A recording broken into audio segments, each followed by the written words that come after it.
শিখতে চাই এবং নাসিরুল্লাহ সাইকোথেরাপি ইউনিটের পক্ষ থেকে আপনাদের সবাইকে স্বাগত জানাচ্ছি।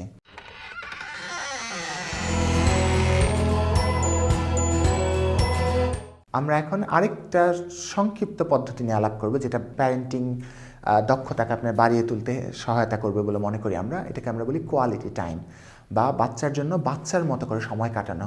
আমরা প্যারেন্টসরা অনেক সময় ভাবি বাচ্চার জন্য সারাদিন আমি ব্যয় করছি, সারাদিন বাচ্চার সাথে আছি, কিন্তু সেটা কোয়ালিটি টাইম না।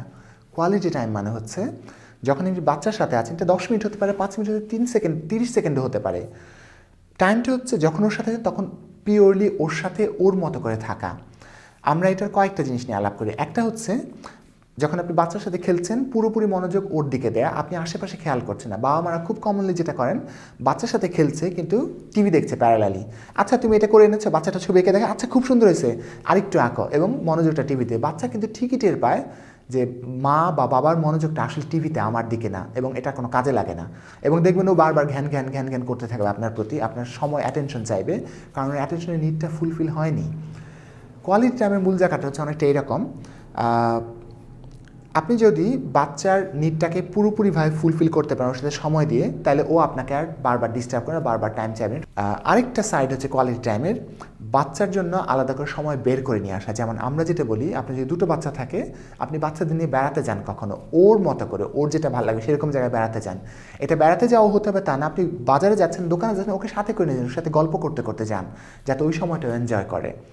এবং খেয়াল রাখবেন যে দুটো বাচ্চা থেকে কখনো কখনো দুটো বাচ্চাকে একসাথে নিয়ে যাওয়া, কখনো কখনো একটা একটা বাচ্চাকে আলাদা করেও নিয়ে যাওয়া, যাতে ও বোঝে এই টাইমটা পিওরলি আমার। আদারওয়াইজ যেটা হয়, যদি দুটো বাচ্চা থাকে, দেখা যায় দুটো বাচ্চার মধ্যে একটা বাচ্চা যদি বেশি ভোকাল হয়, ও অনেকটা সময় নিয়ে নেবে, অন্য বাচ্চারা সেই সময়টা পাচ্ছে না। সুতরাং আলাদা করে সময় দেওয়াটাও বাচ্চার জন্য খুব জরুরি। আপনি কিছু একটা করছেন, আপনি সাথে ওকে নেন, ও কিছু একটা করে তখন আপনি ওর সাথে জয়েন করেন, এভাবেও কোয়ালিটি টাইম দেওয়া যায়।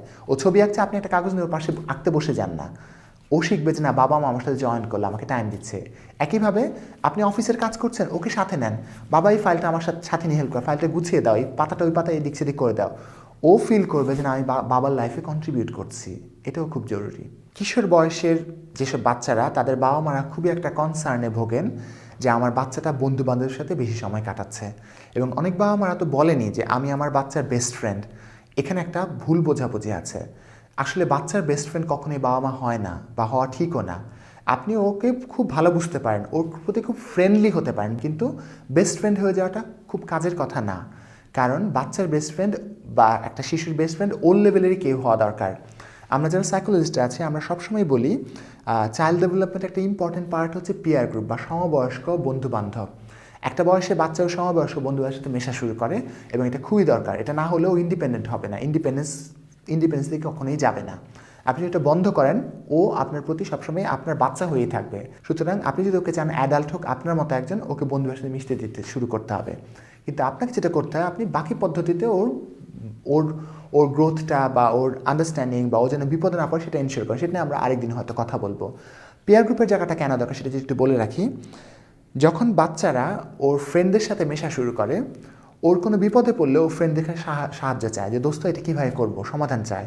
এবং ফলাফল কী, ওর বন্ধুরা তো ওর লেভেলেই বুদ্ধি সম্পন্ন, তাই না? ওরা কখনো সঠিক সমাধান দেয়, কখনো ভুল সমাধান দেয়। এই বাচ্চাটা শেখে যে বন্ধুর ওপর সবসময় রিলাই করলে চলবে না, আমার নিজেরও ভাবতে হবে। কারণ বন্ধুর ওই সমাধান শুনেছিলাম, কাজ হয়নি, সুতরাং আমিও যেন ভাবতে থাকি। কিন্তু যদি আপনি ওর বেস্ট ফ্রেন্ড হন, ও যদি বিপদে পড়ে আপনার কাছে আসবে, ফলাফল কি, আপনি এমন একটা সমাধান যেটা খুবই ওয়েল থট, কারণ আপনি ইন্টেলিজেন্ট ওর চাইতে, ওর লেভেলের চাইতে আপনার বুদ্ধিমত্তার লেভেল অনেক হাই। সুতরাং আপনি যেটা দিবেন সেটা ভুল হওয়ার সম্ভাবনা অনেক কম থাকবে। বাচ্চাটা দেখবে মার কাছে বা বাবার কাছে আসলে সঠিক সমাধান পাওয়া যায়। সুতরাং আমার আর মাথা ঘামানোর দরকার নেই, মাথা খাটানোর দরকার নেই। ও হয়ে যাবে আপনার উপর ডিপেন্ডেন্ট। ফলাফল কী হবে, ও কখনো মাথা খাটাবে না। এবং আরেকটা জিনিস হবে, একই সাথে যখন বন্ধু বিপদে পড়ে, বন্ধুও কিন্তু ওর কাছে সাহায্যের জন্য আসতো, এবং ওর কিন্তু একটা কনফিডেন্স আসতো যে আমিও সমাধানে সহায়তা করতে পারি। কিন্তু আপনি তো ওর কাছে সমাধানের জন্য কখনো যাবেন না, কারণ ওর বুদ্ধি আপনার কাছে কম। সুতরাং ও যে কিছু দিতে পারে কাউকে সমাধান, সেটাও কিন্তু শিখবে না। এই দুটো পদ্ধতিই দরকার ইন্ডিপেন্ডেন্ট মানুষ হওয়ার জন্য। আমি কাউকে সমাধান করতে হেল্প করছি, এবং কারো সমাধানের জন্য হেল্প নিচ্ছি। এবং কারো আইডিয়া পারফেক্ট না, আমারও কিছু আছে দেয়ার, বা আমি আমার মতো সাজিয়ে নিতে পারি। এটা কখনোই হবে না যদি আপনি পিয়ার গ্রুপে ওকে অ্যালাউ না করেন।